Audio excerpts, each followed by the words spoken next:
Now. Is being recorded.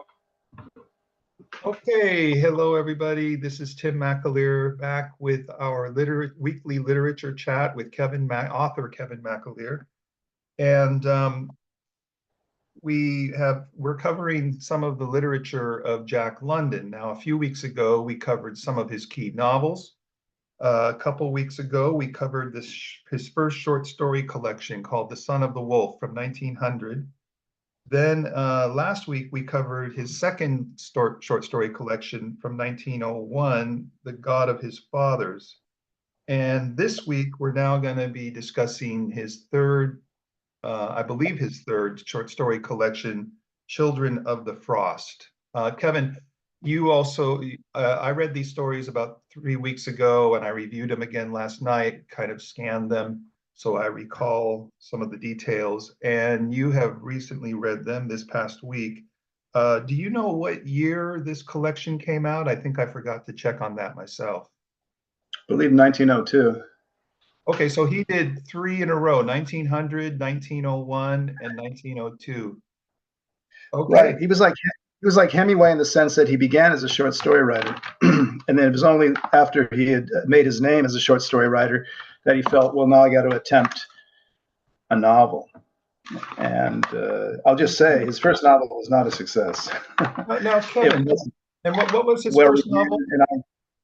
His first novel was A Daughter of the Snows, which was, again, the Klondike theme, as might be gathered from the title.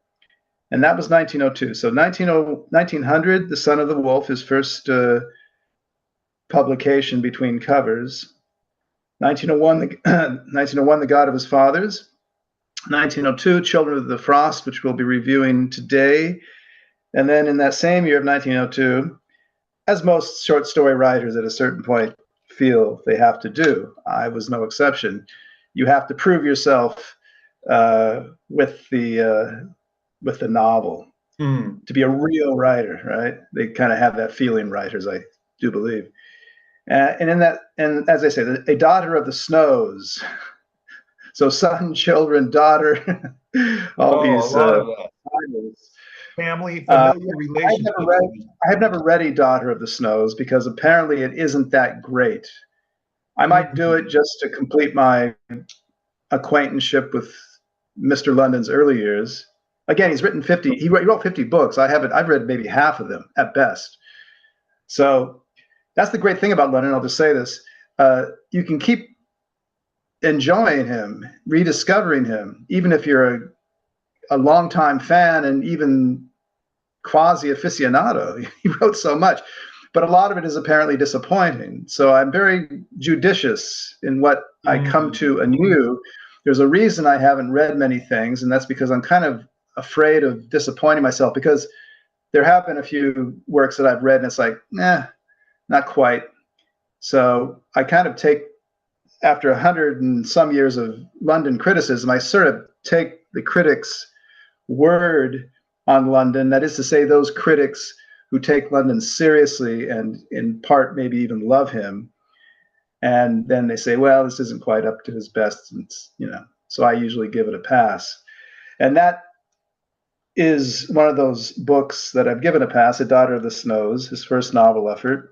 And also in that same year, he wrote The Cruise of the Dazzler. I think it's sort of a boy's adventure story. I don't know if it's a series of stories or a novel. Anyway, that's a long roundabout way of telling everyone that, yes, 1902 was when Children of the Frost came out.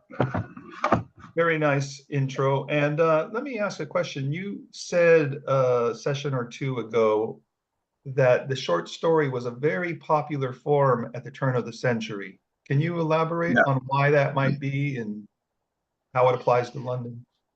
Well, I indicated earlier that the materials for publishing magazines at the turn of the century were very cheap, apparently. I don't know the economics of it, but I have read that ink and paper were very cheap at that point. And you had also by that point, this post-Civil War America, this industrialized America, this post-closing of the frontier, a la Frederick Jackson Turner in 1890, America, you had widespread literacy finally. You had a lot of people who could read. And they demanded a great quantity of readable material. I see. That's one of the reasons. And London just he struck while the iron was hot. He knew the business very well. He did his research. It's like Martin Eden. He did his research. He knew who was looking for what. You know, he studied authors who were publishing in these periodicals, not just Kipling, not just the great ones, but he would study, you know, kind of even the trashy ones to see what they wanted, because he wanted to sell stories. He just wanted to get published, as every author can relate to. You just want to see your name in print. You know, you don't even really care. So he wasn't writing down to magazines, but he was trying to figure out the formula. And the formula at the turn of the century, and I alluded to this earlier, but I didn't elaborate, and I will elaborate on this point, is that because you had, it's sort of becoming a theme here of London, because you did have sort of the closing of the frontier in 1890, right, that you had a kind of a much more urbanized America, and many were arguing a much more emasculated America. You know, city folk, city slickers, you know, they're not real men, you know, forging, you know, their own luck with their own two-fisted brand of masculinity in the great frontier. There was sort of a thirst for these red-blooded stories of nature, red in tooth and claw, and that was London. Boy, oh boy.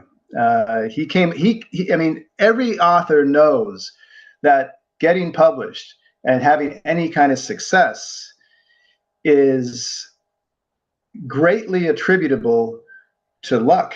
You know, you just got to come along at the right time, and you got to have the right critics, and it's just got to all, you know, synergize.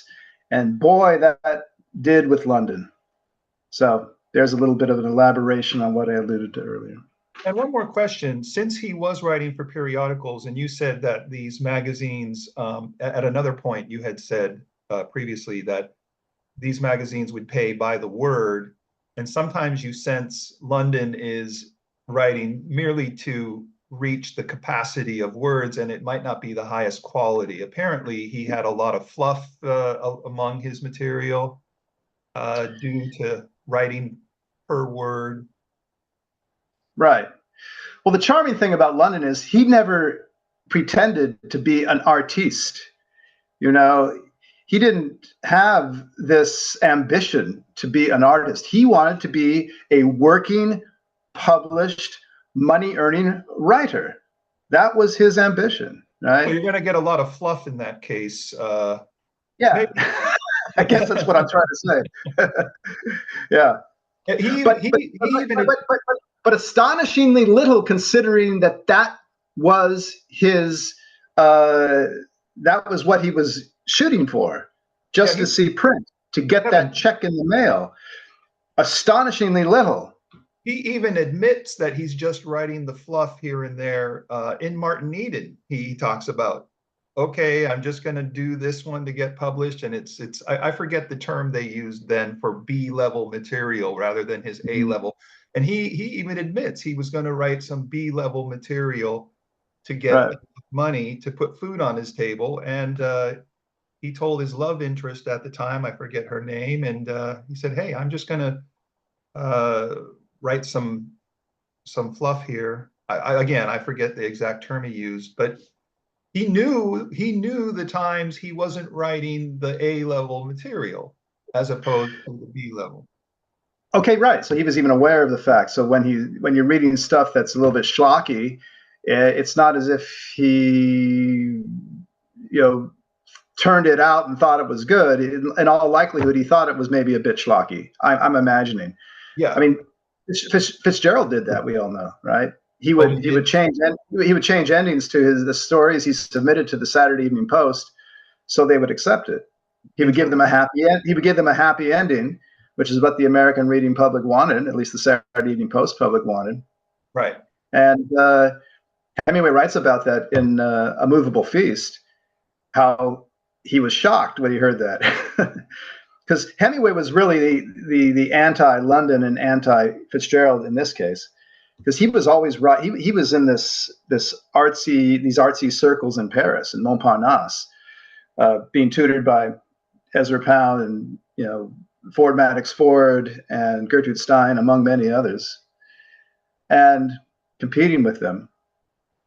And he was trying to publish art At all times. Never had a pretense to that, and Fitzgerald not even either, because he needed to get these stories published in the Saturday Evening Post, which paid the most per word, so he could support his lavish lifestyle. Okay, all of that said, what level of quality of literature do we have in Children of the Frost? Are these for the most part great stories or good stories, or are some of them more of the schlocky fluff kind of story, in your opinion?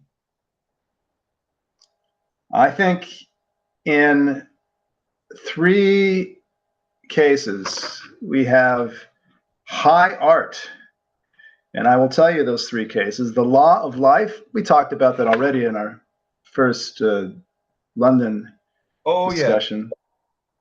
The Sickness of Lone Chief and The League of the Old Men. Okay. And what these 3 have in common, they are about old men, old Indian men, who are facing their imminent demise, as old as they are, and they're thinking back to the old days.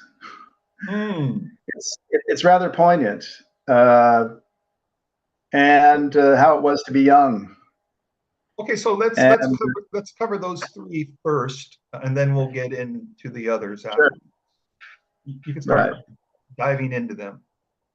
Well, Law of Life, we talked about it at length earlier, but very briefly, it's an Indian man, old guy, and they're in the midst of a famine in the north, and it's winter, and he's frail, and they just there's no sense in schlepping him along the long trail, and they're just too many mouths to feed, and so they leave him behind. I don't know if this is some sort of custom that certain Indian tribes had, but London writes it that way, and they leave him behind, and they give him a little firewood for a fire, and give him a blanket, thanks. And he just thinks back on the old days, as he's facing his death on an hourly basis. It's getting nearer, and the wolves are moving in. At one point, a wolf even rubs his snout, his wet nose against his cheek. I don't know what's that all about. Maybe sniffing it to find out if it's alive still. Then he swats it away, or he takes a burning ember from the fire. And the Law of Life is that at a certain you are born, you live, you die. And this, I don't know what more there is to say, except it's very poetic. And the last, I don't know if you agree with me. It seems like a very good story. I don't know about great story because it's kind of short, and it's in there. That's what I like about it. That's what I like about it. The shorter the story, usually the better London is. Interesting. Well, and that part you alluded to near the end, where a wolf kind of mosey's up to him and starts to, sniff his cheek. It goes like this: a cold muzzle thrust against his cheek, and at its touch, his soul leaped back to the present, because he had been reminiscing of the past, as you say. His hand shot into the fire and dragged out a burning faggot. Overcome for the nonce by his hereditary fear of man, the brute retreated, raising a prolonged call to his brothers, and greedily they answered till a ring of crouching, jaw-slobbered gray was stretched around about. The old man listened to the drawing in of this circle. He waved his brand wildly, and sniffs turned to snarls. But the panting brutes refused to scatter. Now one wormed his chest forward, dragging his haunches after, now a second, now a third, but never a one drew back. Why should he cling to life, he asked, and dropped the blazing stick into the snow. It sizzled and went out. The circle, I can't read with that. The circle grunted uneasily, but held its own. Again, he saw the last stand of the old bull moose that he had been reminiscing of, a bull moose that had been eaten by wolves long before, and he's envisioning that now happening to him. And Koskoosh dropped his head wearily upon his knees. What did it matter after all? Was it not the law of life? And that's how he ends. The fact that he's going to die and get eaten by these wolves is the law of life. And we spoke about the irony in London. That's probably the greatest irony of all, that the law of life is death. And he doesn't, you'll notice, even though a lot of these stories involve pretty harrowing deaths at the end of them, you never see the word death in a London title, because he's always going to go for the irony. Something to do with life, something to do with the law of life is often, if not always, going to be leading to death. And Hemingway is on record as saying, all true stories end in death. He quote that at the beginning of the Gale Sayers movie.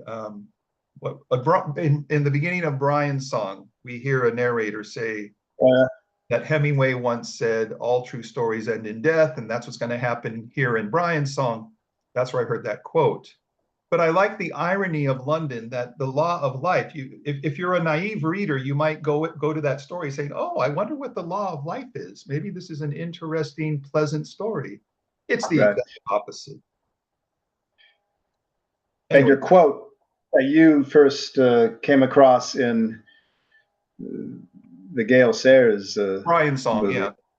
Brian's song, that comes from Hemingway's Death in the Afternoon. So Hemingway violates the London rule, and he uses death in his title. So, but I think it's a great title. I think it's one of the great titles in American literature, Death in the Afternoon. I think we already discussed that. You did mention so. Yeah.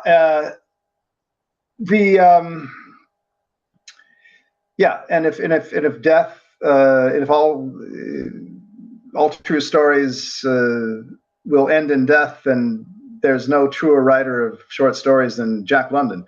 I think the vast majority of them end in one or multiple deaths. A lot of them do.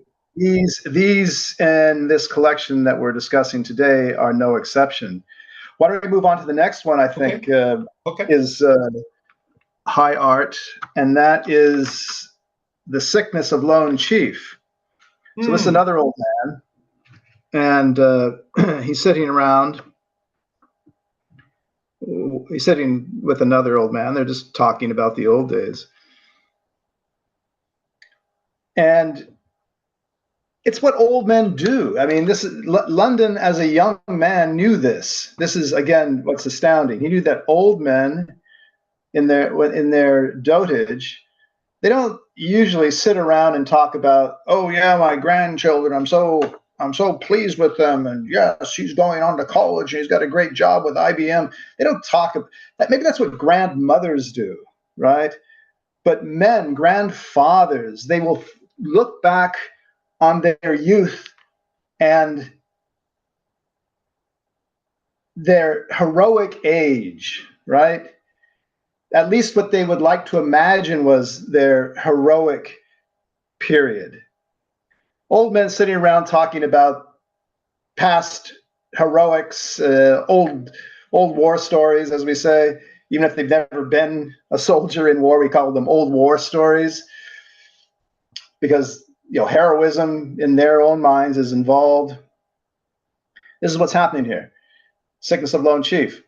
And he's talking about how he was so sick that his father, at one point when he was a kid, his father, chief of the tribe, I guess, I forget exactly, he wants him to die a noble death. He doesn't want to die in the teepee of whatever sickness. He wants him to die of an arrow wound or a spear in the gut or something heroic.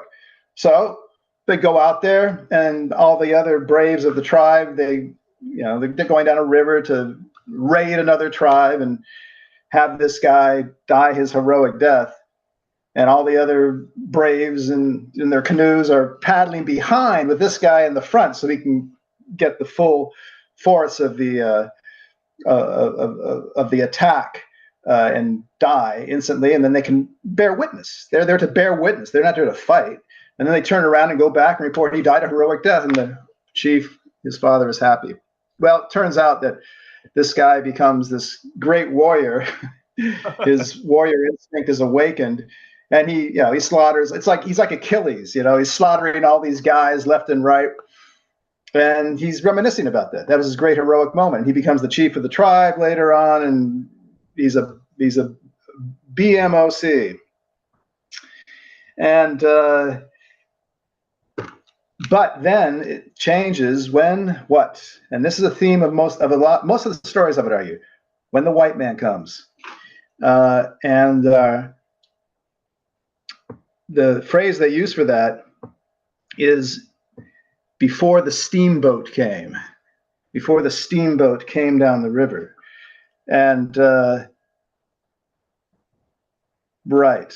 And it kind of, I wrote a note in the margin saying this is where Jack London meets Mark Twain's Life on the Mississippi. You would write that, yeah. Right. And so it just ends that way. And at my words, and because that he was very old, my father the otter wept like a woman and put his arms about my knees. And from that day I was both chief and shaman. So this is the fellow telling the story how he did all these heroic acts and then became chief. And the great honor was mine, and all men yielded me obedience until the steamboat came. Mutsak prompted his other old friend. I, said Lone Chief, until the steamboat came. And that's the theme of most of the stories in this book, how the white man has run roughshod over the life of the Indian there. And I use the term run roughshod it's a very carefully chosen phrase, because it's not to the good, in most cases. It's not to the good. They bring the fire water, right? All the braves are drunk day and night. They take their women. They take whatever braves who aren't drunk away to work in the gold fields. When the steamboat comes, it's the end of their civilization. And London is consciously writing about this in a great many stories, not only in this anthology but in others. So that's a good story to talk about, to note that motif.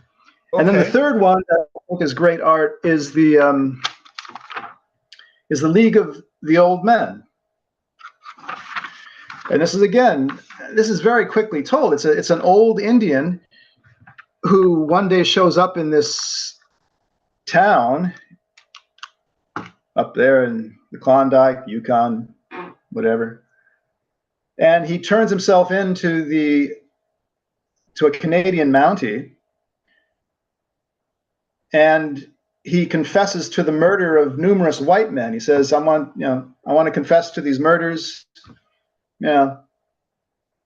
Take me away, kill me.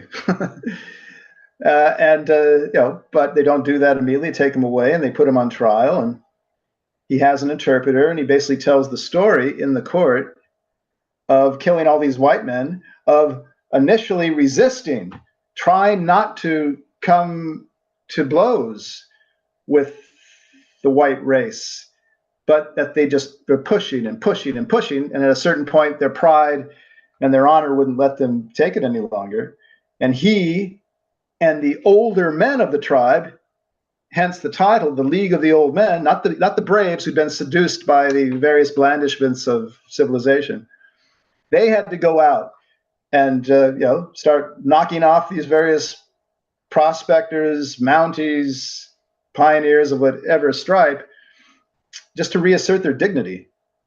And obviously, at a certain point, the authorities get wind of this, and who are these guys? And I think the guy turns himself in just because he's getting old. He's maybe sick of living because he doesn't want to live in the world that the white men have foisted upon him any longer, and they're going to catch up with him anyway. So it's just like, oh, here I am.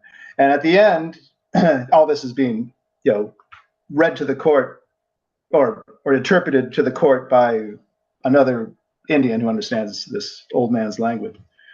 And then London ends it by saying that the judge didn't want to convict him. He understood, but it's more of the law, right? He talks about how the white man's law had to prevail, even if the judge didn't necessarily think it was a morally correct judgment to condemn this man. So I think that's masterful. And again, it's short. It's whenever you have London putting the words into the mouth of the older Indian guy, I find it very poignant. I think he's somehow channeling these people. Even if he doesn't, I get a throb in my heart. Okay. And so those are my three favorites. Okay, and there's a great quote here about this white invasion of the Indian lands. And, modern liberalism might call this an ultimate statement of white privilege, so to speak. Listen to some of it. And yet, and here be the strangeness of it, the white men come as the breath of death. All their ways lead to death. Their nostrils are filled with it, and yet they do not die. Theirs the whiskey and tobacco and short-haired dogs. There's the many sicknesses, the smallpox and the measles, the coughing and mouth bleeding. There's the white skin and softness to the frost and storm.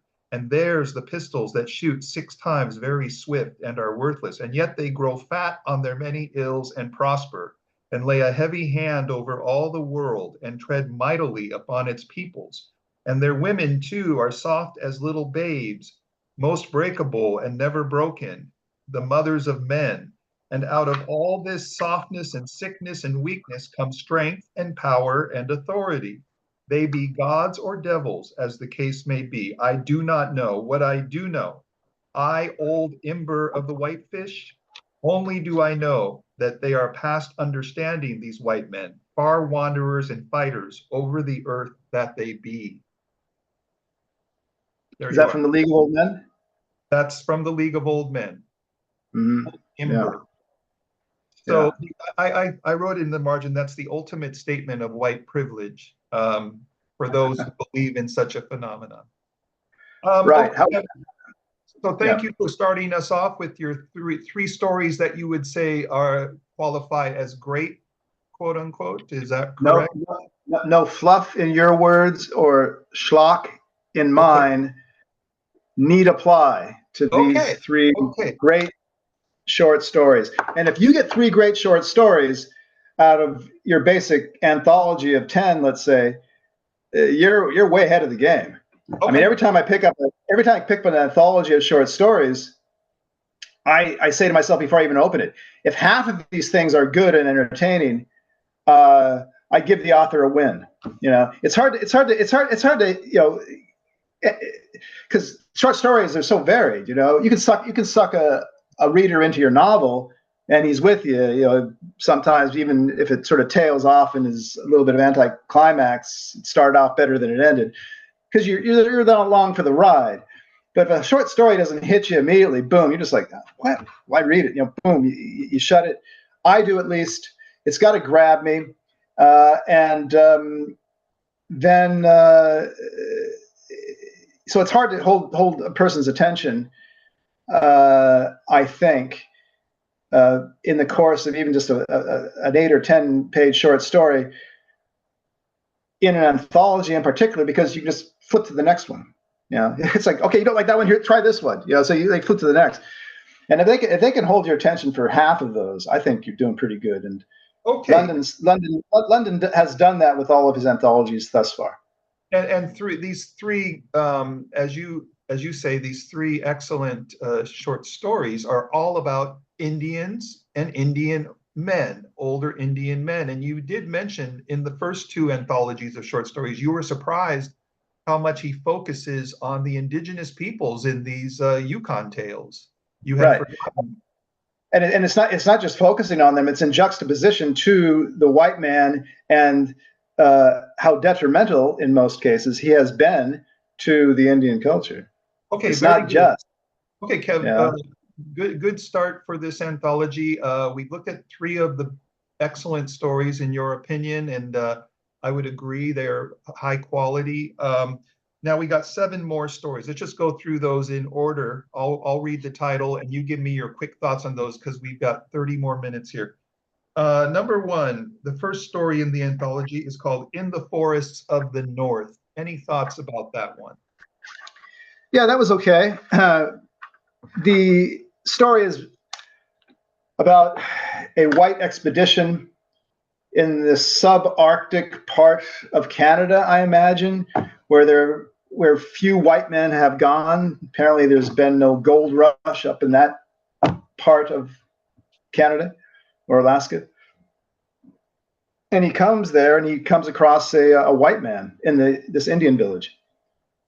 And it turns out this white man has been there for the past 5 years, and the white world thought he'd been killed, that he died somehow. But here he was living in this village. He'd become like a vice medicine man, or the medicine man, because a little bit like a Connecticut Yankee in King Arthur's court. He comes with all these I thought the same. normal things, like how to dress wounds, I guess, with modern medicine and things. And he repairs the chief's arm, and he's eternally grateful, and gives him his daughter, and shows them how to fight using modern military tactics. Another Like analogy. Just simple stuff like you don't rush in a group. If you're raiding a neighboring village, you spread out. So you don't get hit by guys firing arrows all in that one clot of men. You spread out. Just you space yourselves. So simple things, but obviously of a revelatory quality to this Indian village, and other things too. He could fix things and do all sorts of stuff. So they want him to stay there, and the chief's daughter wants him to stay there. But because this fellow and this white fellow on this expedition with his fellow whites and some Indians and half castes, whatever, they're all there. He mentions, I don't know how this gets in there, but he mentions that, oh yeah, but this certain woman in America, I guess a woman that this fellow who's been in this village for 5 years, this was a romantic interest of his. Apparently this fellow knew that it was and he drops her name and says that, well, she's available. And this guy all of a sudden, boing, he's like, whoa, wait a second. Well, maybe, because at first he resists. He says, I got it good here. And then he drops this name, and he's like, okay, I got to get out of here. I'm going. It's a little bit, it's a bit facile. It's sort of a gimmicky trick to get him out of there, but what the heck? Okay. So he decides to go. They have a little powwow in the teepee. I mean, the Indians among themselves, and it's decided that, no, we can't let this guy go. And we're going to keep him here. And they try and keep him there, and there is a big battle, and this guy dies. This guy had been in the village for 5 years, and I'm not sure if his daughter dies, but he's eventually killed by the guy who is in love, the Indian kid who's in love with the daughter that he had taken from, that that the chief had given. It's not that complex, but I made it more complex than it is. But basically, it's again about the white man making inroads And then they want to keep him in this case, kind of an ironic twist. And he wants to go, but you're not going without our permission, and they kill him. And here's where they kill him. Here's where the young man kills him. Right. His wife clings to him. Right. Shows that killing at the end there. And the quote underneath it says, Keen bent the bow and drew back the arrow to its head. Twice he did so calmly and for certainty, and then drove the bone-barbed missile straight home. Yeah. That's London. Yeah. Another death, a lot of death at the end, right? Like a Shakespeare play, a lot of deaths on the stage. Or a Quentin Tarantino movie. Which I've never seen one of them, but I hear about the violence in them. Yeah, I'm not a big fan of Tarantino. He just overdoes it. You could argue that London overdoes it, but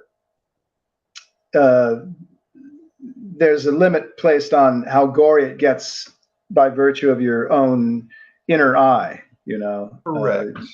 Your imagination can take you as far as you like with that. Yeah, London, usually there are a lot of deaths, and we're encountering a lot of them in this Children of the Frost anthology, but he's never really gory in his depictions like an Edgar Allan Poe would be. Except for I'll give you one exception. The one where the 3 heads are rolled into the teepee so the guy can win the girl at the end. I forget which story. But let's go on to the next story.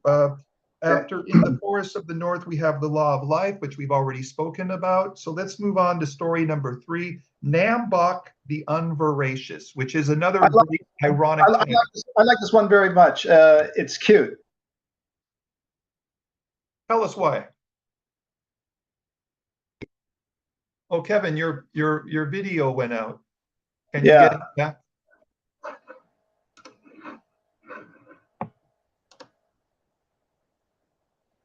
Maybe it will come back. Here I am. Okay.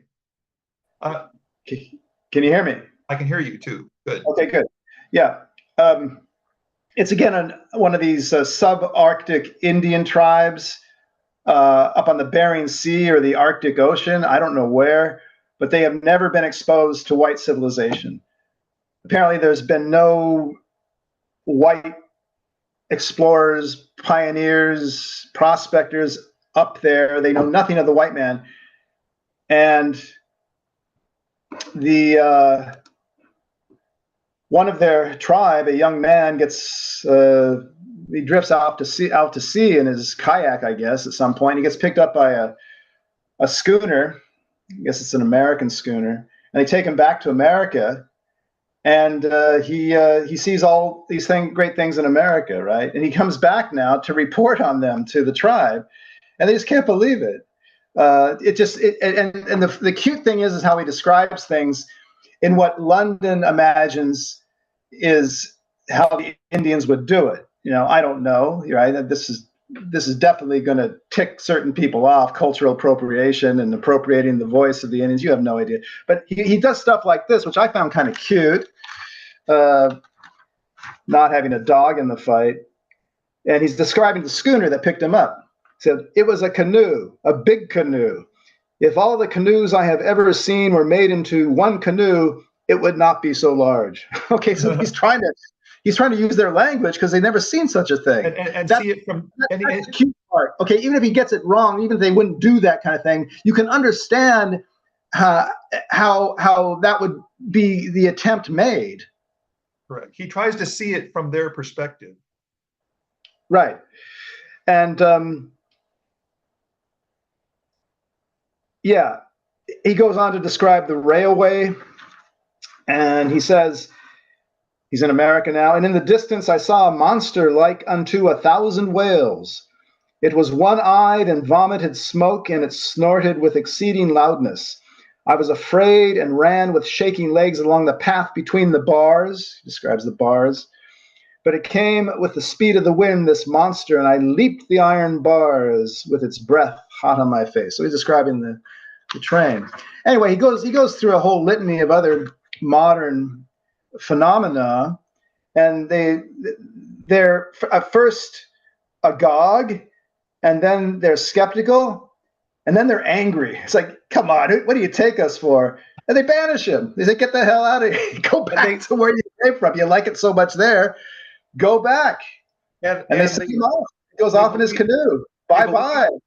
They believe these are all lies, and that's why they call him Nambuk the Unveracious in the title. Right. Right. So this guy comes back in all good faith to report on these wonders, and they say, "Yeah, you nuts, boy! Kevin, go back. You like it so much, go right back up." So Kevin, I thought that was a very cute kind of novelty piece. Well, the way I saw it was it's the gravitas of Law of Life or the League of Old Men, but because no one dies.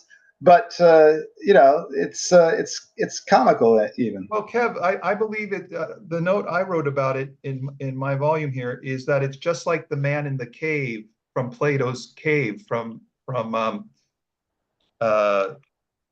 what's his famous The Republic, from Plato's The Republic, right? Is that the name of his famous dialogue, Plato's Republic? Right? Let's say it, but I'm out of my depths. Okay, so remember the story of the man in the cave of Plato's allegory? The man goes out and he sees the real world, and he goes back into the cave to tell all his colleagues who are seeing mere shadows on the wall of the cave from this fire that's burning behind them, and these silhouettes that are being flashed on the wall of the cave. He says, hey, you guys, there's a great real world out there. You can see a real tree, a real mountain, a real horse out there. And they don't believe him. And they say, hey, be quiet, man. And I think they might even threaten his life, possibly in that case. But anyway, I see this as an analogy to the Platonic allegory of the allegory of the cave. I wonder if London knew about that allegory. Probably. That's very clever of you. And I would, now that you mention it, I would imagine that London was also clever in having read that. He educated himself. He was he was very well read just on his own merits, not having really taken any university courses. He took a semester or something at the University of California, but then he dropped out. But I'm sure he read that. Now that you mention it, and he just transposed it to this milieu with which he was well familiar. It seems like it's a perfect fit to the Platonic allegory. So I imagine he read it, and I think London in general was very well read. Is that correct? Oh, extraordinarily well read. Okay. He spent more time reading than writing, because he would knock out 1,000 words in about 2 hours every morning. And then he would spend the rest of the time maybe not reading, doing all kinds of other things. I mean, at some point we have to have an hour on talking about his life, because his life is as interesting, if not more so, than any of the stories we're discussing. I mean, truly, after we do this fourth anthology, we might want to just devote an hour to his life and talk about it. I agree with you. Now, the next story. They also shed light on the literature. So on to the next one. Yeah, we got to move. Okay. So I'll let them know. Okay, so the first story was In the Forest of the North. Second, Law of Life. Third, Nambuk the Unveracious. Fourth story, The Master of Mystery. We'll have to go quickly through these last 4 or 5. We can go very quickly through this one because I didn't like it. Okay. It was kind of scrambled, and you had all kinds of female Indian characters trying to locate some blankets. They turn up finally in some weird way. I didn't care for it. I think this is his worst story. It's just confused. It didn't do anything for me, so we can just, as far as I'm concerned, move on to the next one. Okay, and this story reminded me of the famous short story by Shirley Jackson called The Lottery. Oh yeah, they pick up rocks, they're about to throw them at him. Yeah, then they stop.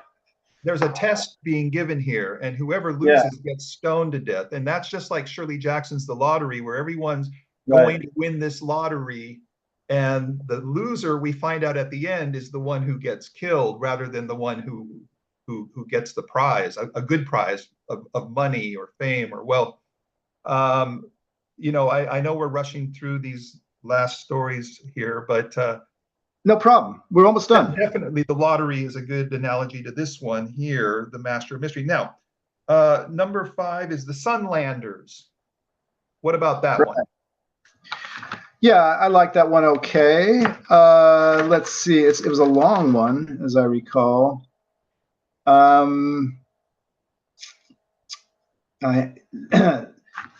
there's a lot of overlap in themes and like characters, so I have to It's refer to hard this to story. differentiate some of them. I agree with you there. Sometimes, yeah.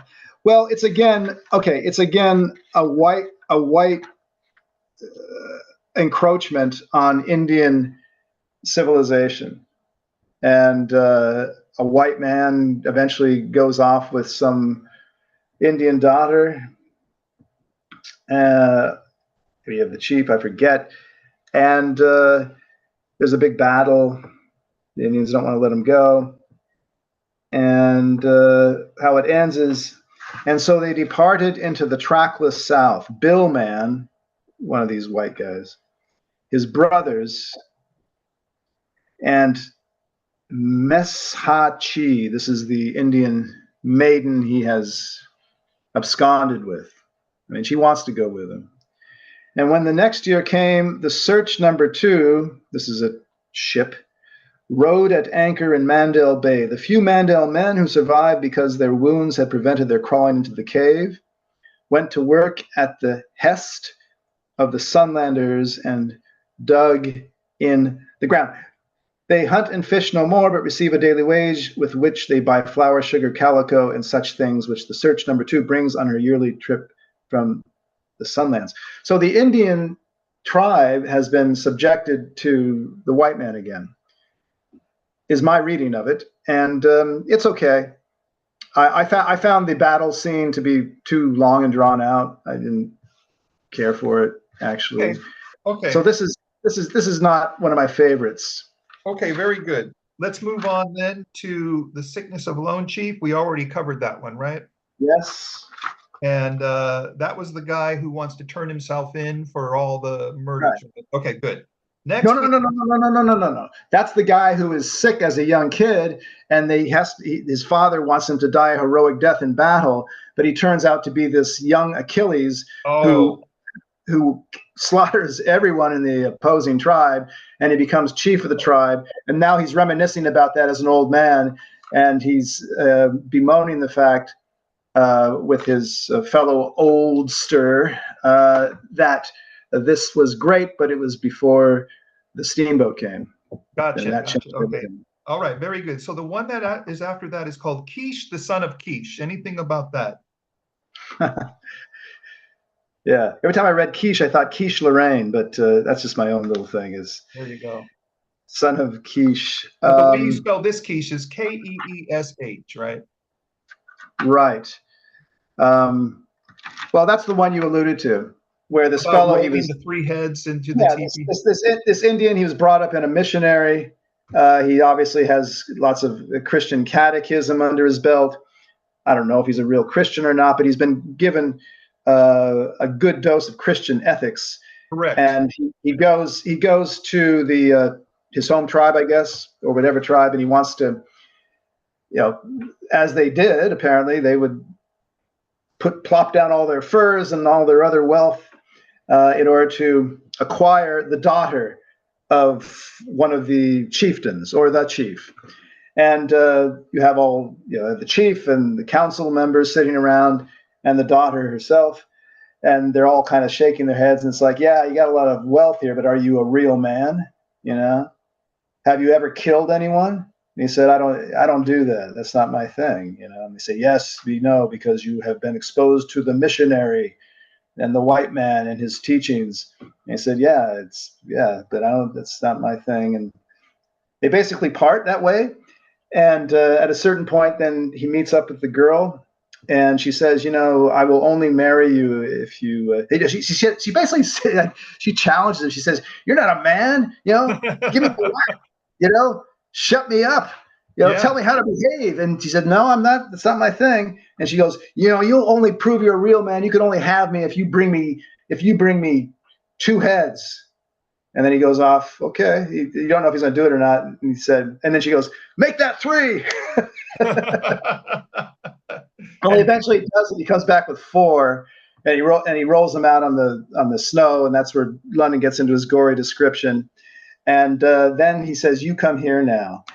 And she comes up to him obediently. She knows that her fate is sealed, and he kills her. He kills her. I thought he won the girl by giving her those No, no, no, Oh. no, no, no, no. He takes it the whole 9 yards, man. And he brings back 4 instead of 3 heads. I thought it was 3. Yeah, Oh, yeah. okay. He brought 4, and She challenged him to bring back 3, and then he one upped her by bringing 4, huh? yeah, and then he says, "Come here." You want me to? He didn't say it, but this is the implication. It's like, "Oh, you want me to smack you around? You want me to show you who's boss? Well, I'm going to go you one better." And the final line is, "Then she thought of her children." Here's the phrase, Tim. "Ever to be unborn." And she walked over to Kish and said, "I am ready." He's gonna stab her, slit her throat.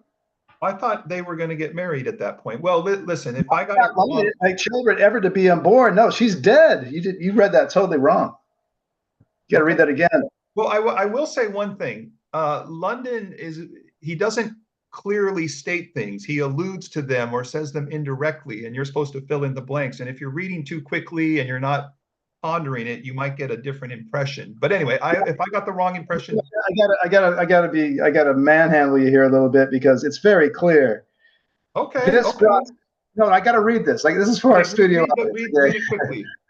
Okay. We've only got 6 minutes. This brought Susu to herself. Susu is the girl. Okay. She glanced across at Kish, who had unsheathed the Russian knife and was watching her intently. His face was firm and set, and in it she read the law. Slipping back the hood of her parka, she bared her neck and rose. Okay. I get the point. You get the point? I get it. Okay. Thank you. Yeah. All right. So this is very, very gory. I liked it, not necessarily because of the goriness, but it was it's just how London has this guy do a flip. Yeah. It's like, okay, you want to kill her? You want me to manhandle you? I'm going to show you I'm a man, who can handle you. All right. You made your point. You made your point. You made it well. Okay, Kev, next story, the death of Lagoon. Yeah. We got 2 more here. Yeah, death of Lagoon. Yeah, that's an odd one. It's about an old man again. I didn't include it in my top old man stories, but it's still okay. It's about an old man who had been a strong fighting man. That was the ethos. You were a real man if you had got your scalps or whatever. Maybe they didn't take scalps up there. I don't know, but you get the idea.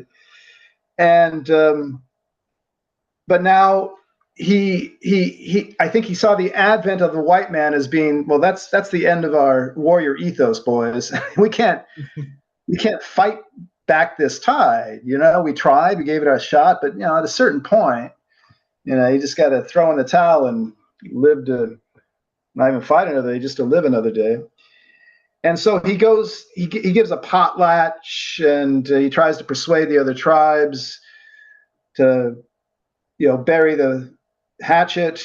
He goes around to the various tribes soliciting their support in his effort to bring peace, but they don't want to hear of it. And at a certain point, there's a meeting, and then there's a big slaughter that takes place. It's even hard to follow. There's so much happening at once, and this is being told by this alcoholic Indian, and he's telling it in retrospect, obviously in retrospect, but many years later. And it's just, this guy dies a heroic death, although he wanted this older fellow, and this guy was this alcoholic Indian was there at his side, and he also kills a fellow, and it's mass slaughter, and it all comes to naught. This older Indian's efforts to bring peace, it turns into, again, London, it flips, it turns into its opposite. Okay. And yeah, that's basically it. That's the story. Okay. And the last one is Lee Wan the Fair. This is where we finally, in about half of these stories, there are Indian women who play at least supporting roles. But this is where an Indian woman plays the primary role. She is the title character, Li Wan, and she is a half-breed, half-caste. She's, as often was the case, a white father and an Indian mother, it seems. And she is married to this very masterful Indian, and they're on this journey. And on this journey, she's having all these flashbacks to this world that she hasn't really brought to consciousness, it seems. But they're flashbacks to various things. You're not even sure yourself as you're reading. And then she finally sees, as they come into this town, she sees two white women out in front of a cabin. And then she and her husband, they make camp for the evening. And in the middle of the night, she comes out and she goes to the cabin of the white women. And she basically wants to make a connection with them, with her white side, it seems, that had been long, long lost, right? Long in the past. And the women are baffled by her because she can't speak any English, although there are a few little shreds in her head, and like she goes to the table, she says, "Table," and chair or whatever. And then the women are like amused by this. It's like, oh, you see, she's an Indian woman. She's trying to learn English, but she's actually a half-breed who is trying to channel that portion of herself, and to maybe she has these vague inklings of a better life. It's unclear to me, but anyway, it's an odd story. It's London doing his kind of Jungian, dreamlike, Yes. archetypal stuff, and he does that later in a novel. I forget what it's called. The Star Rover. Thank you very much. That's one I have not yet read. I have to read. That's supposed to be a good one. I've glanced through it. It's compelling. Yeah. So this is kind of proto Star Rover, it seems to me. Yeah. I can't say I liked it, but I was intrigued by it. It's like, whoa, yeah. And then her husband comes and basically says, "Hey, it's my wife. Sorry, excuse me, but she's a little bit nuts," and he takes her away, and that's it. Okay, it's a very interesting story, and you're right. It does have a lot of the Jungian dream sequence, and Freud wrote the novel or the book, The Interpretation of Dreams, in 1899. So I'm sure that London must have been familiar with that as well. He was a great reader. I'm sure he was at least familiar with it through his associates and his friends. They must have clued him into it. Okay, my friend. So thank you for the survey of these 10 different stories from Children of the Frost. Next week, we'll cover The Faith of Men, our last short story sequence from the Yukon. And I would like to thank you again. Do you have any final words to say about this collection before we sign off here? It's all about the Indians. And anytime you bring a white man in, it's bad news. Yeah. It's often bad news with the Indians themselves, but the concentration is on the native peoples of the North, and that's hence the title, Children of the Frost. And in a very sympathetic way for the most part as well, right? Well, certainly. I mean, as we've been saying, I mean, it sounds as like we're bending over backwards, that we don't protest too much, that London, the so-called racist, this is how he's come down to us. According to some opinions. Well, it's how he's come down to us. The basic, wisdom on him is that, he was sort of a racist author and everything else, but you don't see it in the stories. Right. That's all I can say. You don't see it in the stories at all. In fact, it's really the opposite. And that's the great revelation for me in all these, because I had read these many times before, but I hadn't read them with an eye to later. If anything, you might talking about them with you, and maybe having a few people tuning in and being interested in what we have to say. This is the interesting thing I have to impart. If anything, he's anti-white. If there's any discrimination here, it's going against a lot of the white explorers, trappers, prospectors. Oh yeah. If any- There's no love lost for the naive white tenderfoot going in there thinking he can handle it, and then just, they drop like flies, and then the other guys who go in there thinking they're going to make a mint in the gold fields, and they come back in sackcloth and ashes, and how they think they're going to be able to handle the Indians, or even the Indian women, and the Indian women handle them. It's great. It's very pro-Indian, pro-woman, anti-male, anti-white in some respects. If you want to bring it down to whether it's pro anything or anti anything, yes, you have hit the nail on the head. Yes. All right, Kevin, thank you very much. We'll do the collection called The Faith of Men next week. We appreciate your input and your feedback. All right. Take Very care. good. Thank you.